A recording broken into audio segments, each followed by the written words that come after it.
Sekta mbalimbali kufanya mabadiliko kila baada ya muda fulani. Moja sekta hiyo ni pamoja na sekta ya afya ambapo imeanzisha kongamano tangu miaka 63 iliyopita. Kongamano hilo limelenga kubadilisha na kutatua changamoto ambazo wanakutana wauguzi pamoja na wanajifunza. Kwa hiyo hili kongamano na lenyewe ni la muhimu sana katika kada ya uuguzi. Kuna mambo mengi tunajadili ambayo ni ya kusogeza chama chetu na kada yetu mbele. Na tunaona matokeo mengi ambayo yamekuwa yakitokea katika hii kada. Kuchukua nafasi hii kuiambia jamii kama kuna kitu ambacho walikuwa wanafikiria juu ya wauguzi kwamba labda wauguzi wana mbaya wako hivi, yani wauguzi ni watu wazuri, wanaipenda jamii, ndani ya mioyo yao kumejaa upendo, maana muuguzi ndiye anakaa na mgonjwa masaa yote. Jamii ielewe kwamba fani ya uuguzi ni muhimu sana katika jamii, na kama tulivyosema inachangia 80% ya huduma zote za kiafya.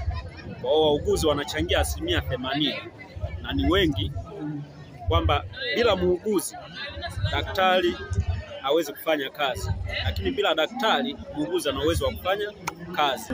Huyu ni Mheshimiwa Naibu Waziri wa Afya Mollel Godwin akiwa anacheza pamoja na wauguzi katika siku ya kilele cha siku yao pekee, na wauguzi wamekuwa wakifanya kazi kubwa sana mtazamaji, na wamekuwa wakisaidia sana jamii, na ndio maana mpaka sasa wapo wanasherehekea. Ni kazi kubwa kweli wanaifanya, na tunazidi kuwaungana nao, kuwasapoti kama serikali ya awamu ya 6 ya Mama Samia Suluhu Hassan inavyoendelea kufanya.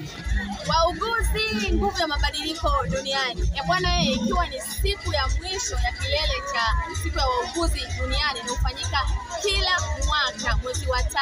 Sasa hivi hapa katika uwanja wa Kichangani wakiwa wanaendelea na shughuli yao ya kumalizia siku yao ya leo. Aisee, wauguzi wamefanya mabadiliko mengi katika sekta ya afya. Urahisi wa huduma na kufikika, kuhudumia kila mtu mmoja mmoja. Kusema kwamba kazi yao ni upendo, kwa sababu wenyewe wamekuwa wakishinda na wagonjwa wakiwahudumia. Kwa hiyo wameweza kuibadilisha jamii, kuonyesha kwamba wauguzi ni watu muhimu sana.